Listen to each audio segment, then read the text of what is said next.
Sciaoli, al sistema impianti.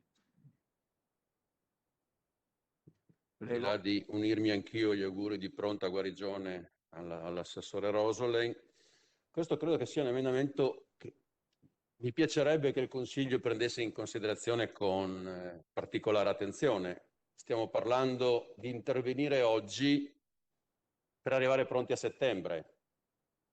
E stiamo parlando di quegli interventi che si possono fare, le regioni possono fare per sanificare, migliorare le condizioni dei nostri studenti, migliorare, come diceva la collega D'Agiavo, gli spazi comuni, si pensi alle mense, che in tanti istituti comprensivi dei nostri piccoli comuni sono ancora il luogo più difficile in cui trovare delle soluzioni per il contenimento e per la situazione di comunità che si viene a creare.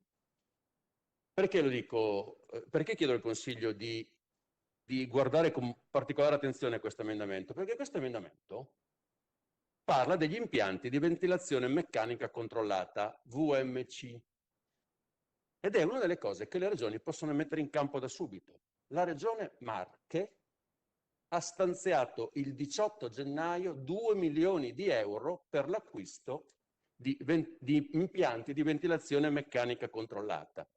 Cito le parole dell'assessore Franco Baldelli, di Fratelli d'Italia: le regioni devono fare la loro parte per arrivare pronti alle ripartenze, mettendo in campo tutte le misure possibili nelle loro competenze. Dopo questo intervento, la Regione Marche ha avuto 93 domande in 3 ore e ha ad oggi finanziato già 49 impianti negli istituti scolastici.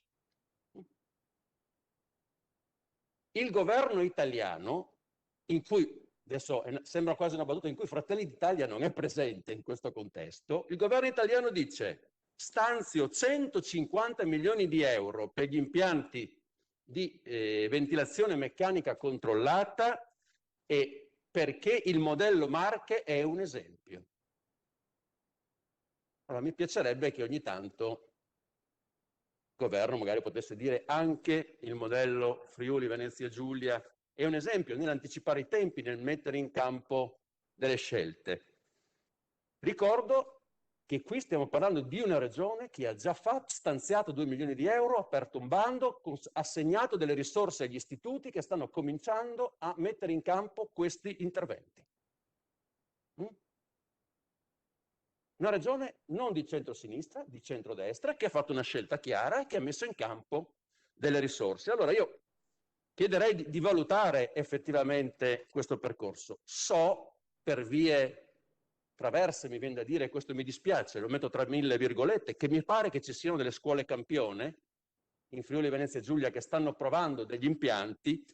Mi piacerebbe saperlo se lo fanno sotto una regia regionale, se lo fanno per spontaneismo, buona volontà e capacità dei loro dirigenti, che esiti ha eventualmente questa sperimentazione, e se magari, guardate, o interveniamo oggi, qui non si può dire aspettiamo l'assestamento, aspettiamo forse il riparto dei 150 milioni nazionali, ma qui non si può dire aspettiamo l'assestamento, perché a settembre altrimenti non arriviamo pronti. Ricordo che ci sono degli esempi in Italia che stanno funzionando e funzionando bene e che cominciano a dare delle sicurezze in più ai nostri istituti, agli studenti e alle famiglie per poter ripartire in piena sicurezza a settembre.